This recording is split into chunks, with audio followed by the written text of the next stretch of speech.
So hello everyone. So welcome to the new video. Today we are going to discuss about the paper 4 of civil service JPSC, that is Jharkhand Public Service Commission Examination. और इसमें हम लोग detail में discussion करेंगे आज, specially paper 4 के बारे में। हमने ऑलरेडी डिस्कस कर लिया है पेपर 1 जो कि जनरल स्टडी हिंदी और इंग्लिश का पेपर होता है।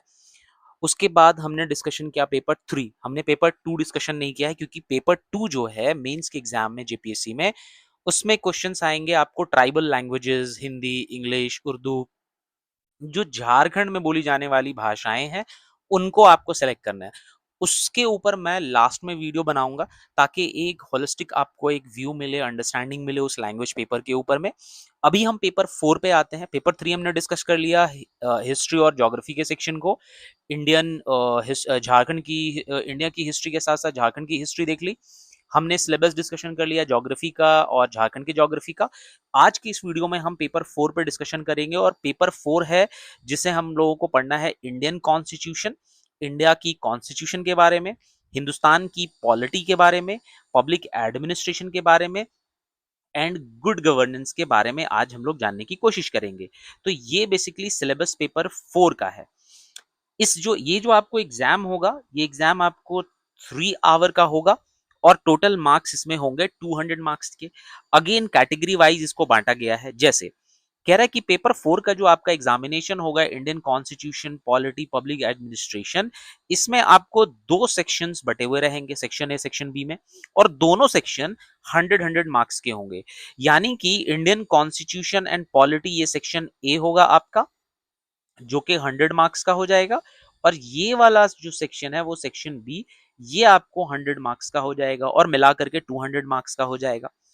अब इसमें बोल ये रहा है कि इन दोनों के सेक्शंस में आपको एमसीक्यू क्वेश्चंस मिलेंगे। कौन से? ऑब्जेक्टिव टाइप क्वेश्चन मिलेंगे, जो कि आपके हर पेपर में आपको देखने को मिलेगा। और ये सारे पेपर आपको, ये जो क्वेश्चंस मिलेंगे इस पेपर में, वो कंपलसरी क्वेश्चंस होंगे। टोटल क्वेश्चंस होंगे आपको 20 और ये 2 मार्क्स के होंगे, जो कि हो जाएंगे 40 मार्क्स के।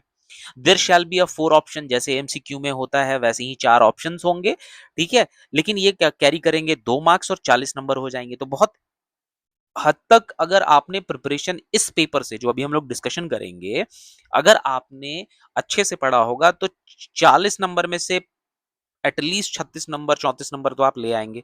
निगेटिव मार्किंग का कोई सवाल नहीं है। कुछ क्वेश्चंस हो सकता है नहीं आए, और जाहिर सी बात है हर किसी को हर चीज नहीं पता हो सकता है, चाहे आपने कितना भी नॉलेज लिया हो। कई बार कुछ सवाल ऐसे एग्जामिनर डाल देते हैं जो इम्पॉसिबल होता है किसी के लिए भी। हाँ, कोई कर सकता है, ऐसा नहीं कि कोई नहीं कर सकता है, बट 20 आउट ऑफ 20 क्वेश्चंस अगर आप बना रहे हैं तो एक दो क्वेश्चंस गलत हो रहा है तो उसमें चिंता का विषय नहीं है। हमें इतना कोशिश करना है कि 80% से अबव, 90% के अराउंड हमें अपने आप को प्रिपेयर करके रखना है, और उसी के अंदर से वो चीज आएगा। अब करंट अफेयर के नाम पे कोई भी चीज एग्जाम से एग्जामिनर उठा के आपको दे देता है एग्जाम में, और वो आप नहीं कर पाते हैं तो वो it's a different thing. But हमें कोशिश करनी है कि सिलेबस के अकॉर्डिंग हमें चलना है और हमें एग्जाम को निकालना है। अब कह ये रहा है कि इसमें 2 सेक्शन से हुआ था, तो 2 सेक्शन में सबसे पहला जो सेक्शन है, मैंने ऑलरेडी खुद का, जब मैं प्रिपेयर कर रहा था, नोट्स बना रहा था, तो मैंने इन सब चीज़ों पे कहीं कहीं साइड में लिखा हुआ है, so sorry for that. But आप वीडियो को पॉज कर करके आप अपने कॉपी में, अपने डायरी में नोट डाउन कर ले सेक्शन वाइज, और इसको टारगेट बना बना करके पढ़ाई करें। आप इंडियन कॉन्स्टिट्यूशन एंड पॉलिटी का एक नोट्स बना ले, एक इसमें क्या बोलते हैं, डायरी में या पेज में, और अब आप पढ़ाई करना शुरू करें और उसके बेसिस पे नोट्स बनाएं। अगर आप बिगनर्स हैं तो भी मैं वीडियो के एंड में बता दूंगा कि क्या पढ़ना है, और अगर आप पढ़ चुके हैं, आपको नॉलेज ओवरऑल अच्छा खासा है, तो फिर तो भी क्या करना है वो भी मैं आपको बताऊंगा। सो सेक्शन ए जो इंडियन कॉन्स्टिट्यूशन एंड पॉलिटी है, इसकी शुरुआत सिलेबस की होती है प्रियम्बल ऑफ इंडियन कॉन्स्टिट्यूशन से, कि इंडिया जो है, हमारा जो देश है, हमारे देश की जो संविधान है, संविधान ही क्या है यही समझना सबसे पहले इंपॉर्टेंट है। तो जब मैं बताऊंगा वीडियो में आगे, मैं फर्दर वीडियोस बनाते रहूंगा, तो मैं डिटेल में डिस्कशन करूंगा प्रियम्बल क्या है, कॉन्स्टिट्यूशन क्या है, क्यों ये जरूरी है, इंडिया का कॉन्स्टिट्यूशन कैसा है, इसकी फिलॉसफी क्या कहती है, आजादी के टाइम पे ये कैसा था, आजादी के बाद इसमें कब अमेंडमेंट्स हुए, ये सब चीजों पर डिस्कशन करेंगे।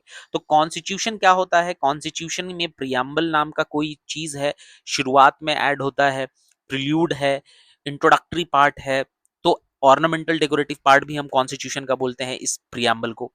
इसमें सेकुलर टॉपिक पर, डेमोक्रेटिक एंड सोशलिस्ट, इन सब के ऊपर में आपको डिस्कशन करना है, आपको नॉलेज को, अपना बेस को तैयार करना है और कुछ ना कुछ चीजों को लिख लिख करके रखना है और बार बार उसी चीज को रिवाइज करना है।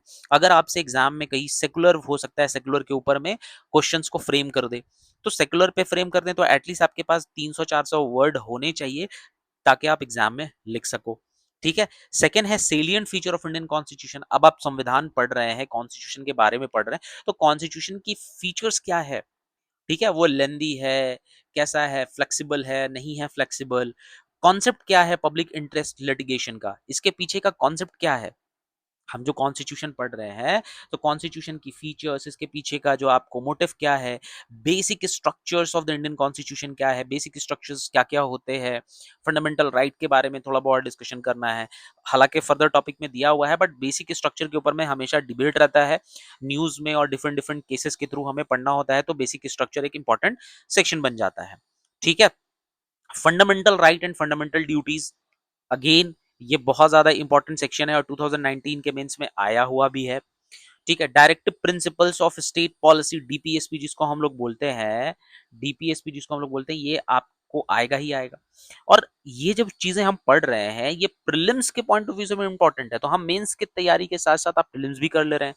और लास्ट ईयर ही 2024 वाला एग्जाम में डीपीएसपी से सवाल पूछा है, ऐसा नहीं कि नहीं आया है।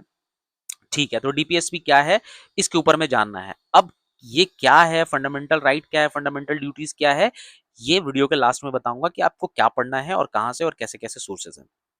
नाउ यूनियन गवर्नमेंट से आपको शुरू करना है, यह अगला टॉपिक है। यूनियन गवर्नमेंट में आपको यूनियन एग्जीक्यूटिव आता है जिसमें आपको president, vice president, prime minister, साथ ही साथ आपको पढ़ लीजिए स्पीकर पढ़ लीजिए, राज्यसभा के चेयरमैन के बारे में पढ़ लीजिए, वाइस स्पीकर, डिप्यूटी स्पीकर के बारे में पढ़िए, वाइस चेयरमैन के बारे में पढ़िए, है ना। काउंसिल ऑफ मिनिस्टर्स क्या होते हैं, प्राइम मिनिस्टर हेड होते हैं किसके, वो किसको एडवाइस करते हैं, प्राइम मिनिस्टर।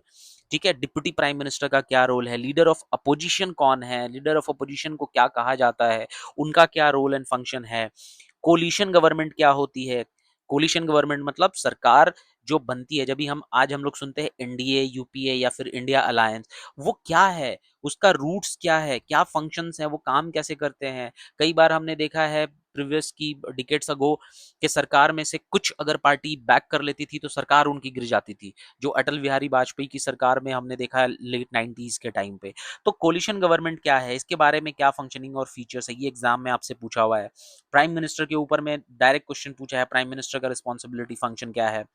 अब यूनियन लेजिस्लेचर, स्टेट लेजिस्लेचर के पार्ट में यानी कि लोकसभा, राज्यसभा, राज्यसभा का फंक्शन क्या है, कैसे ये काम करता है, फंक्शंस अलग अलग कैटेगरी, जीरो आवर क्या होता है, स्टार मार्क क्या होते हैं क्वेश्चंस, अनस्टार क्वेश्चंस क्या होते हैं, लॉ मेकिंग प्रोसेस क्या है, ये कानून कैसे बना सकते हैं। लेजिस्लेचर का काम है कानून बनाना, एग्जीक्यूटिव का काम है उस कानून को इम्प्लीमेंट करना। और अगर कोई कानून लेजिस्लेचर और एग्जीक्यूटिव के द्वारा अगर अगेंस्ट द कॉन्स्टिट्यूशन है तो जुडिशरी उसको प्रोटेक्ट करने आता है। तो जुडिशरी में सुप्रीम कोर्ट क्या है, सुप्रीम कोर्ट में जजेस कितने होते हैं, फॉर्मेशन कब हुआ, फेमस फेमस केसेस कौन कौन से हुए, तो इनका role, power, function, natural justice क्या होता है, ड्यू प्रोसेस ऑफ लॉ क्या होता है, रूल ऑफ लॉ क्या होता है, जुडिशियल रिव्यू क्या होता है, अगर किसी को अरेस्ट कर लिया गया, कोई प्रॉब्लम्स हो गया, तो हम कैसे रिव्यू कर पाएंगे। यहाँ पे बेसिक स्ट्रक्चर को आप ऐड ऑन करके पढ़िएगा। जुडिशियल एक्टिविज्म क्या है कोर्ट का, कई बार हम देखते हैं कि सुप्रीम हाई कोर्ट ने फैसला सुना दिया लेकिन वही चीज जब सुप्रीम कोर्ट में चैलेंज होती है तो वो रूल कुछ और बदल जाता है। तो ये चीजें आप लोग जब न्यूज में पढ़ेंगे, चीजें धीरे धीरे ग्रेजुअली डेवलप होगी। एक बार में आपको प्रॉब्लम होगा, आपको लगेगा कि हमें क्यों नहीं समझ में आ रहा है, बट ग्रेजुअली थोड़ा पेशेंस रखिए, हैव सम पेशेंस, और उस पेशेंस के साथ कंटिन्यूअसली पढ़ाई करिए विद कंसिस्टेंसी। आप स्टेप बाय स्टेप चलिए। ऐसा नहीं कि एक पढ़ा 2-4 दिन गायब हो गए, फिर एक दिन 6 घंटा पढ़ लिया, फिर गायब हो गए 2 दिन, एक हफ्ता फिर पढ़ाई किया, अगले हफ्ता फिर घूमने चले गए। नहीं, आप 6 महीना, एक साल पूरे डेडिकेशन के साथ टाइम दो। दोस्तों को भूलो, सबको साइड में रखो, बातचीत कर रहे हो किसी से तो किनारे रहो, अपनी पढ़ाई को पहले प्रायोरिटी दो। पहले पढ़ाई आपका प्रायोरिटी है, घर का काम भी इंपॉर्टेंट है, मैं ऐसा नहीं कर रहा हूँ कि वो चीज़ नहीं है, अगर आप कहीं काम कर रहे हैं वो भी ज़रूरी है, बट उसके अलावा अगर आप वक्त निकाल रहे हो 1 घंटा 2 घंटा 3 घंटा जितना भी निकाल रहे हो, कोशिश करो कि अगर आप डेली निकाल रहे हो 2 घंटा तो हर दिन वो 2 घंटा इस चीज़ के ऊपर दो, क्योंकि अगर आपका ब्रेक टूटा तो फ्लो खत्म हो जाएगा।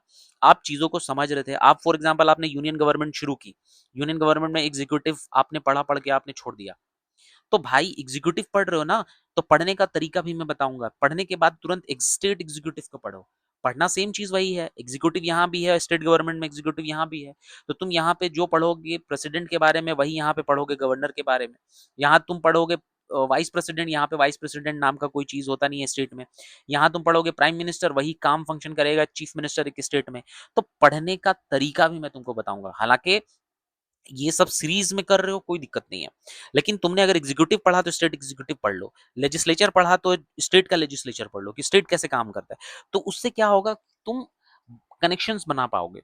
अब कहीं भी आप स्टेट में हो, आप झारखंड में हो, बिहार में हो, छत्तीसगढ़ में हो तो किसी राज्य में, वहां पे चुनाव होते हैं, चीफ मिनिस्टर्स होते हैं, गवर्नर होंगे, तो देश लेवल पर जो आपको यूनियन एग्जीक्यूटिव लेवल पे जो काम हो रहा है, जो यूनियन क्या बोलते हैं जुडिशरी में हो रहा है, सेम चीज स्टेट में भी वही होगा, बट दोनों के पावर फंक्शन में कुछ कुछ डिफरेंसेस देखने को मिलेंगे, उसी चीज को कनेक्शन के थ्रू पढ़ना है। सो स्टेट गवर्नमेंट में मैं आता हूँ, और स्टेट गवर्नमेंट में क्या पढ़ना है, स्टेट गवर्नमेंट में आपको पढ़ना है पावर फंक्शन ऑफ गवर्नर, जो आपके स्टेट के गवर्नर होते हैं उनका क्या पावर है और फंक्शन है। पहला चीज, ये कॉन्स्टिट्यूशनल पद है और बहुत इंपॉर्टेंट है, और गवर्नर के नाम पर ही सारे स्टेट के फंक्शन और काम किए जा रहे होते हैं। चीफ मिनिस्टर कौन है, आपको पता है, झारखंड के चीफ मिनिस्टर हेमंत सोरेन है।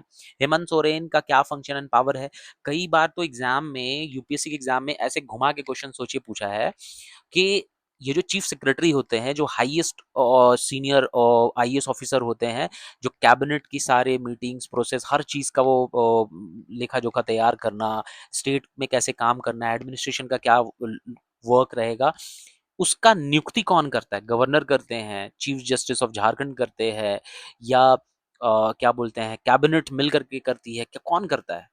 तो यहाँ पे मैं आपको बता दूं कि ये चीफ मिनिस्टर अपने पर्सनल डिसीजन पे ये काम करते हैं। चीफ मिनिस्टर का ये डिसीजन होता है कि मेरे साथ जो काम करने वाला चीफ सेक्रेटरी होगा, जो एडमिनिस्ट्रेशन का सबसे top level officer IAS officer होगा, वो कौन होगा, ये चीफ मिनिस्टर के ऊपर में डिपेंड करता है, क्योंकि उनको उनके साथ मिलकर के काम करना है। तो chief minister, council of ministers क्या होते हैं, अलग अलग मिनिस्टर्स की ग्रुप्स होती है, मिनिस्ट्री कौन किसके हाथ में है, कौन मिनिस्ट्री का क्या काम है, फंक्शन है, तो यहीं पर रिलेट करके पढ़ लेना है, और स्कीम को भी साथ में पढ़ लेना है स्टेट वाला। लेजिस्लेचर में जैसे झारखंड के बारे में हम पढ़ेंगे, तो स्पेशली झारखंड को लेकर के तो पढ़ना ही है, इनका ऑर्गेनाइजेशन क्या है, पावर एंड फंक्शन क्या है, ये काम कैसे करते हैं। स्टेट जुडिशरी में हाईकोर्ट पढ़िए, ऑर्गेनाइजेशन इसका कैसे होता है, कितने टोटल नंबर ऑफ जजेस हैं, ठीक है, अब तक कौन कौन से रहे हैं, शुरू पहले कौन बने, दूसरे कौन बने, तीसरे कौन बने, क्योंकि जेपीएससी हमेशा फर्स्ट सेकंड थर्ड करके ऐसे क्वेश्चंस को पूछता है। फिर सबॉर्डिनेट कोर्ट्स कौन है, जैसे हम लोग सबॉर्डिनेट कोर्ट डिस्ट्रिक्ट कोर्ट पढ़ते हैं हम लोग, ठीक है, जुडिशियल मजिस्ट्रेट के बारे में जानकारी रखना है, कोई भी प्रॉब्लम अगर आपको होगा तो आप पहले अपने डिस्ट्रिक्ट के कोर्ट में जाके चैलेंज करते हैं, फिर वहां से फिर हाई कोर्ट और आगे, ठीक है। वैसे ही फिर आगे आता है पंचायत एंड म्युनिसिपैलिटी, 73rd और 74th कॉन्स्टिट्यूशनल अमेंडमेंट एक्ट। ये जो पंचायत राज का और पंचायत का चुनाव सुनते हैं आप, ये जो आप सुनते हैं कि हमारे शहर में जैसे रांची है, डाल्टनगंज है, धनबाद है, आप सुनते हो कि यहाँ पे मेयर का चुनाव होता है, नगर निगम का चुनाव होता है, मेयर चुने जाते हैं, वो अपने अंडर में काम कराते हैं, रोड नाला बिजली पानी सड़क।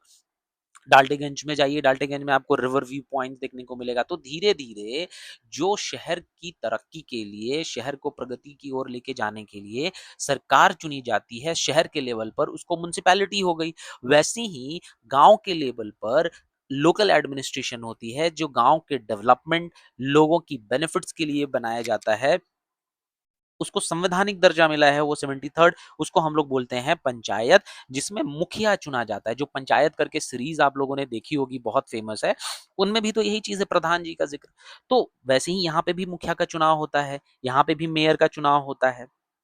तो इनका कॉन्स्टिट्यूशन कहाँ से, इनको अधिकार मिला तो कहाँ से मिला वो पढ़ना है। अगर इनको अधिकार मिला है तो पावर्स तो है ना कुछ ना कुछ, वो पावर्स क्या है, काम क्या करते हैं, जिम्मेदारियां इनकी क्या है, और 73rd 74 कॉन्स्टिट्यूशनल अमेंडमेंट एक्ट के बारे में स्पेशली पढ़ना है। अब यहां तक आपने सेंटर और स्टेट पढ़ लिया। अब सेंटर और स्टेट के बीच में रिलेशन भी होता है, कुछ रिश्ते भी होते हैं सेंटर का और स्टेट के साथ कैसा है। जैसे न्यूज में बहुत रहता है वेस्ट बंगाल और सेंटर की गवर्नमेंट के बीच में टसल्स, कि तुमने मुझे पैसा नहीं दिया, आप बार बार हस्तक्षेप कर रहे हो, आप ईडी को भेज के हमारे मंत्रियों को परेशान करो। बहुत न्यूज में ये सब आपने बहुत सुना होगा, बहुत हौच पौच होता है। तो सेंटर और स्टेट का कुछ ना कुछ तो रिश्ता होगा।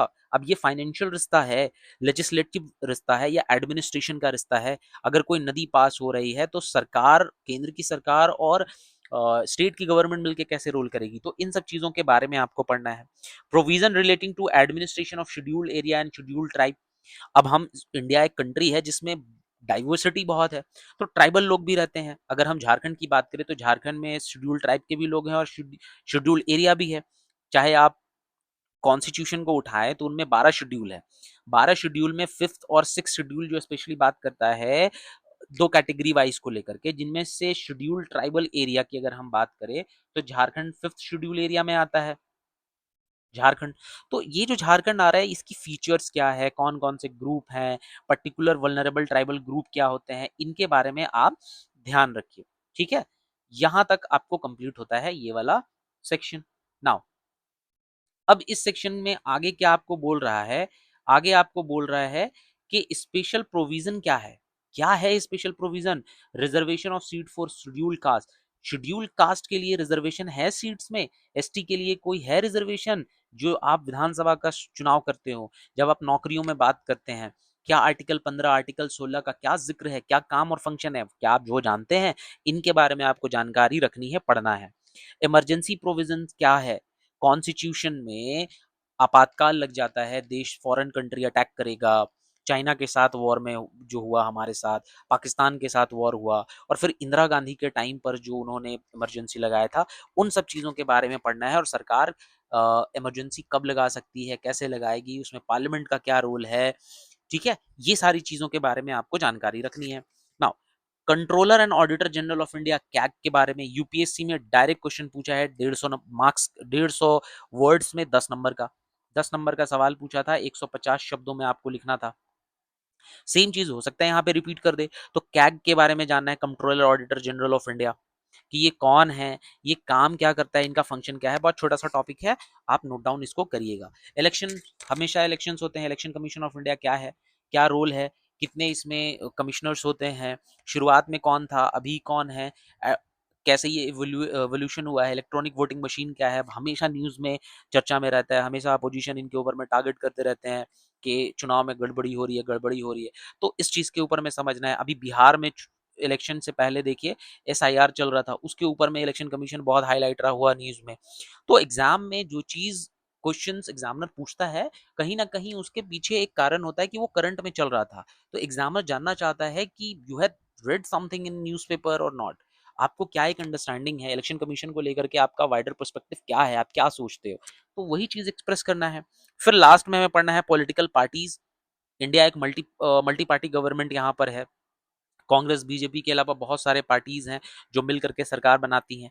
प्रेशर ग्रुप्स भी होते हैं, जो प्रेशर ग्रुप्स एक पर्टिकुलर चीज के लिए एक्टिव होते हैं, वो काम करते हैं और फिर वो गायब हो जाते हैं। इनका मेन मुद्दा ये नहीं होता कि वो चुनाव लड़े, बट काम कराना होता है। अब यहां तक जो आपने पढ़ा इस सेक्शन में, कॉन्स्टिट्यूशन और इन सब चीजों में, मैं बुक लिस्ट बता रहा हूं, ध्यान से सुनिएगा। शुरुआत आप करो, बुक लिस्ट की अगर अब मैं बात करूं, आप शुरुआत करो, अगर आप बिगिनर हो तो क्लास 6 से लेकर 12 की एनसीईआरटी को पढ़ो।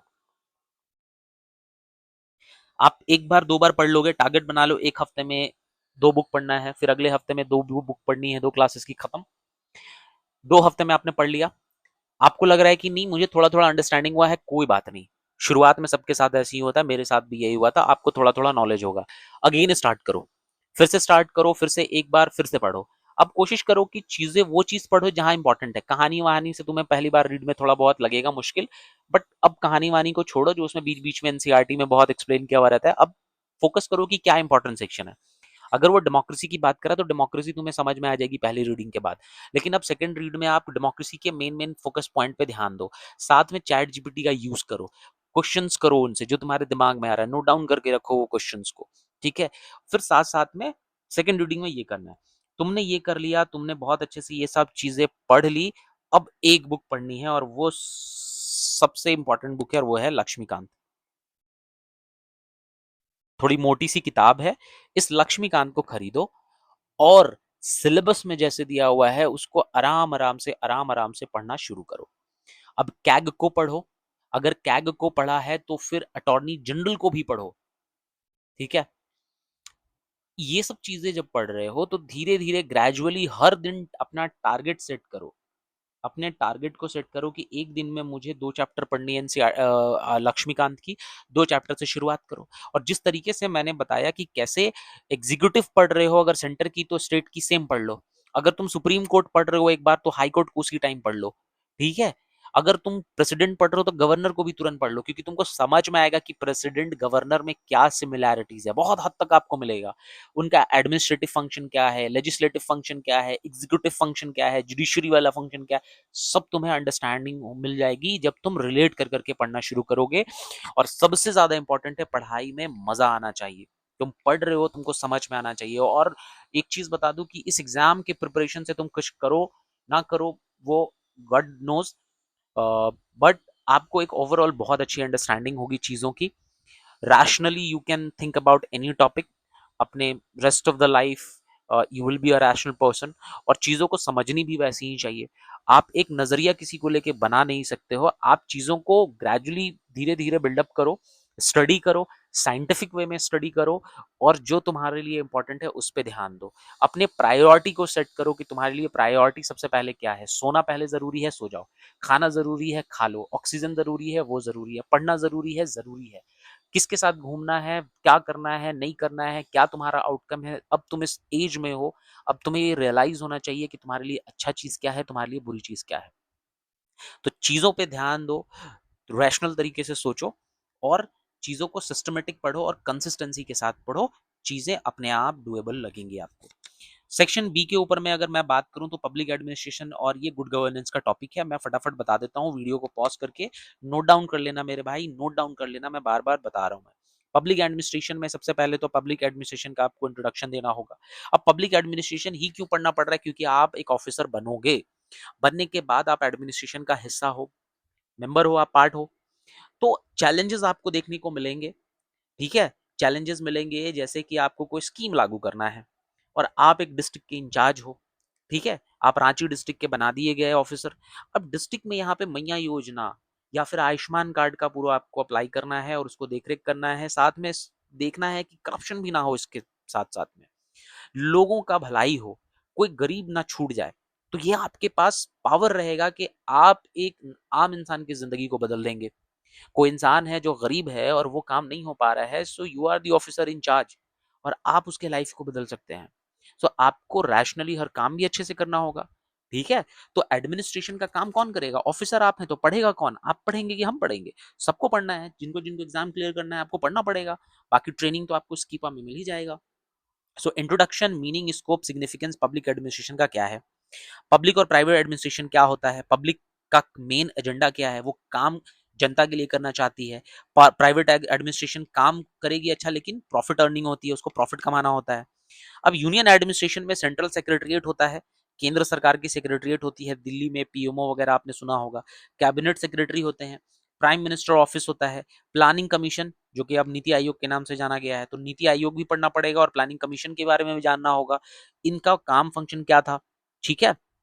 फाइनेंस कमीशन क्या होता है, कैसे फाइनेंशियल डिस्ट्रीब्यूशन होता है among the centre and the states, and between the state horizontal होता है कि आपको वर्टिकल होता है, ठीक है।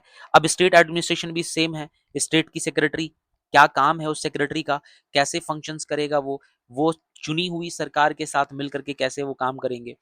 चीफ सेक्रेटरी जो होते हैं वो कौन है, चीफ मिनिस्टर ऑफिस का क्या जिक्र है, ठीक है। डिस्ट्रिक्ट एडमिनिस्ट्रेशन, आप डिस्ट्रिक्ट के अथॉरिटी हैं, उनका क्या काम है, तो उनकी ओरिजिन कहाँ से शुरू हुई, ब्रिटिश से हुई, कहाँ से हुई, डेवलपमेंट के बारे में बात करना है। और डिस्ट्रिक्ट मजिस्ट्रेट एंड कलेक्टर के बारे में जानना है, क्या क्या काम है, डिस्ट्रिक्ट मजिस्ट्रेट क्या काम करेगा, डिस्ट्रिक्ट कलेक्टर का क्या काम है, उसके फंक्शंस को लिखना है। डिस्ट्रिक्ट कलेक्टर का चेंजिंग रोल अभी कैसे बदल गया, 2022 में पूछा हुआ सवाल है। डिस्ट्रिक्ट कलेक्टर का रोल कैसे बदला, पहले के टाइम में ब्रिटिश के टाइम में सिर्फ रेवेन्यू लेना था, बट अभी के टाइम में पीपल सेंट्रिक हो गया है, जनता के प्रति हो गए हैं, वो जनता के फेवर में काम करना है, ठीक है। इम्पैक्ट इसका क्या है, जुडिशरी का और डिस्ट्रिक्ट एडमिनिस्ट्रेशन का सेपरेशन क्यों इंपॉर्टेंट है, ये चीज पढ़ना है। पर्सनल एडमिनिस्ट्रेशन, यानी कि सिविल सर्विसेज की रिक्रूटमेंट कैसे होगी, जेपीएससी के थ्रू होगी, यूपीएससी के थ्रू होगी, स्टेट पब्लिक सर्विस कमीशन के थ्रू होगी, इनका ट्रेनिंग कहाँ होगा, झारखंड का स्कीपा में होता है, आईएएस ऑफिसर्स आईपीएस का लबासना में होगा, हैदराबाद में होगा। लीडरशिप क्वालिटीज आपके अंदर होनी चाहिए, एक नई थिंकिंग होनी चाहिए कि कैसे आपको सोल्यूशन ढूंढने और ज्यादातर सोल्यूशन ओरिएंटेड आपको चीजें सोचनी होगी। विथ मोरल वैल्यूज आपके अंदर में होना चाहिए। मोरल इसलिए ताकि आप ऐसा नहीं कि पहले दिन आओ ऑफिस में और घूस लेते हुए पकड़े जाओ। तो आपकी मोरल वैल्यू हाई होनी चाहिए, इंटीग्रिटी होनी चाहिए। ठीक है, इन चीजों के बारे में आपको जानना है। फिर delegation, centralisation and decentralisation of authority. Authority अगर है तो उसको डिसेंट्रलाइजेशन करना है, कैसे करना है, ताकि वर्कलोड ज्यादा किसी एक पे ना पड़े, और अगर लोअर लेवल पे कोई है तो वो उस काम को वो देखे, उससे हायर वाले उस काम को देखे। तो ऐसे हायरार्की में ये चलता है। ब्यूरोक्रेसी एक इंपॉर्टेंट टॉपिक है। ब्यूरोक्रेसी बहुत ही ज्यादा इंपॉर्टेंट, क्योंकि रिलेट ही है ये सारा कुछ इसी से कर रहा है।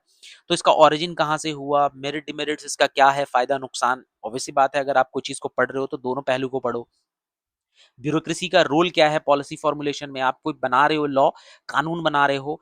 मंत्री, आपने सुना होगा मंत्री नेता इतने पढ़े लिखे नहीं होते हैं, सारा काम तो ऑफिसर करते हैं, ब्यूरोक्रेट्स करते हैं। बात भी सही है, क्योंकि जनता ने नेताओं को चुना है, और उनके पास भले वो पढ़े लिखे नहीं है, but they have 10 year, 20 year, 15 years, 30 years of experience.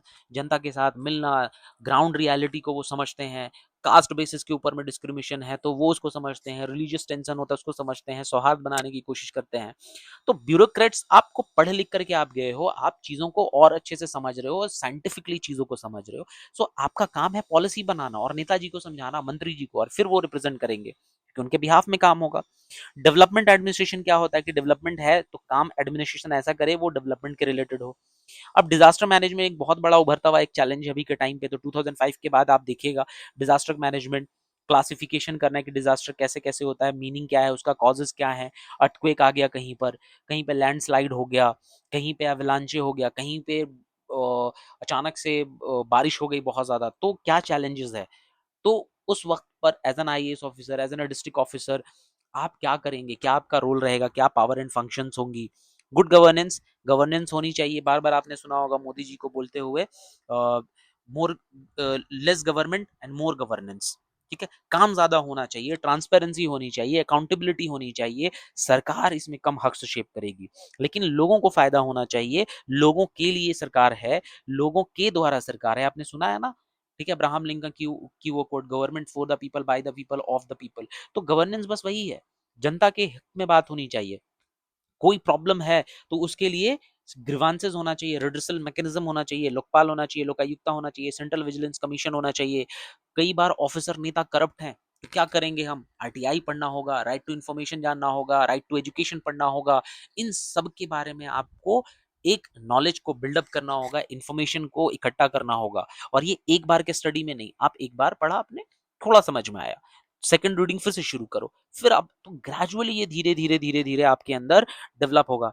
Right to service act क्या है, राइट टू इन्फॉर्मेशन क्या है, राइट टू एजुकेशन क्या है, कस्टमर प्रोटेक्शन क्या है, वुमन के ऊपर में प्रिवेंशन एक्ट क्या है, ओल्ड एज क्या है, और साथ साथ में इसके साथ स्कीम्स को भी पढ़िए। स्कीम्स जितने अभी न्यूज में चलते हैं वो सब आती है एग्जाम से पहले, कोई भी कोचिंग वाले निकालते हैं, उनको उठाइए, मटेरियल को एक बार पढ़िए, और ग्रेजुअली 2 बार 3 बार 4 बार कर करके पढ़ते रहिए।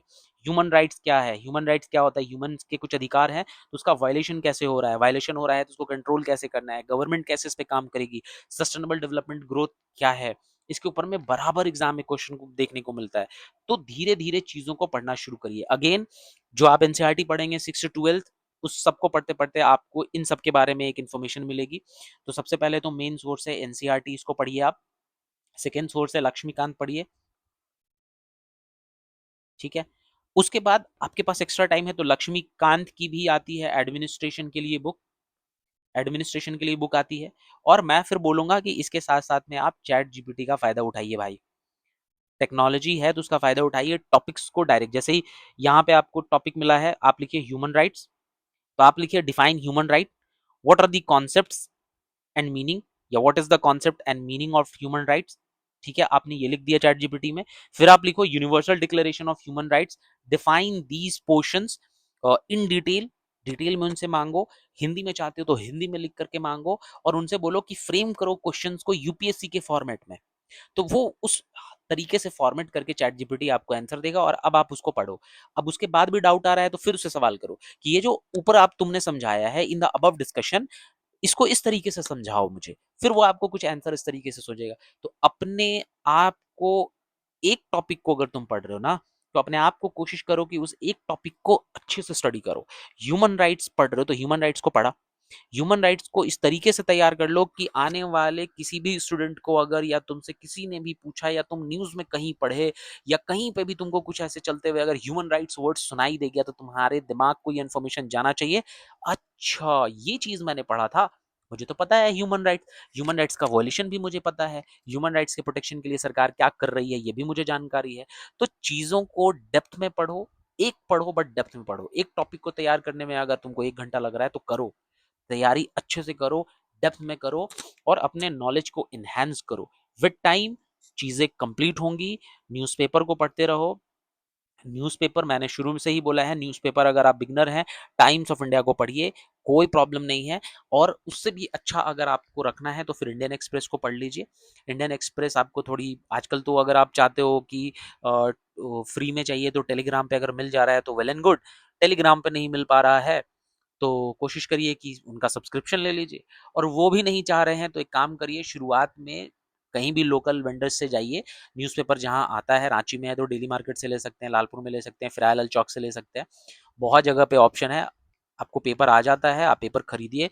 6-7 रुपए का पेपर होता है इंडियन एक्सप्रेस। द हिंदू तो थोड़ा महंगा है कि चलिए, अगर आप कुछ भी नहीं कर रहे हैं, आप सिर्फ आप स्टूडेंट हैं, लाइब्रेरी जाते हैं, तो लाइब्रेरी में भी वो लोग पेपर खरीदते हैं। लाइब्रेरी का पेपर को लेके पढ़िए। लाइब्रेरी में तो फ्री में मिल जाएगा, आप तो वहां सब्सक्रिप्शन लेते ही हैं लाइब्रेरी का। लाइब्रेरी में पेपर पढ़ लीजिए। पेपर को जरूर पढ़िए, पढ़ने की आदत डालिए, ताकि आपको समझ में आए। पेपर में हर तरह का न्यूज होता है, हर चीज नहीं पढ़ना है। पेपर में वही चीज पढ़ना है जो आपके सिलेबस से रिलेटेड है। ठीक है, तो कहीं पे गवर्नेंस है, सरकार बन रही है, क्या हो रहा है, नक्सलिज्म का हुआ तो क्या है, चीजों को खोज खोज के पढ़ना शुरू करिए। डिफेंस के ऊपर में न्यूज आया है तो वो पढ़िए। राजनाथ सिंह वहां गए तो उन्होंने वो डिफेंस का ओपनिंग किया, वो पढ़िए। फॉरेन मिनिस्टर इंडिया के वो दूसरे कंट्री में जा रहे हैं, वहां पे जाके वो मिल रहे हैं डेलीगेशन के साथ, तो उनके बारे में जानकारी हासिल करिए। गूगल करिए चीजों को, थोड़ा सा टाइम दीजिए। और मोबाइल का, खास करके सोशल मीडिया, इन सब चीजों से थोड़ी दूरी बनाइए। डिस्ट्रैक्शन है, ज़्यादा होता है तो थोड़ा कम करिए। और आई होप कि इतना सारा जो मैंने डिस्कशन किया है, इससे आपको कुछ इन्फॉर्मेशन मिली हो, पॉजिटिव इन्फॉर्मेशन मिली हो, तो कमेंट करना ना भूले।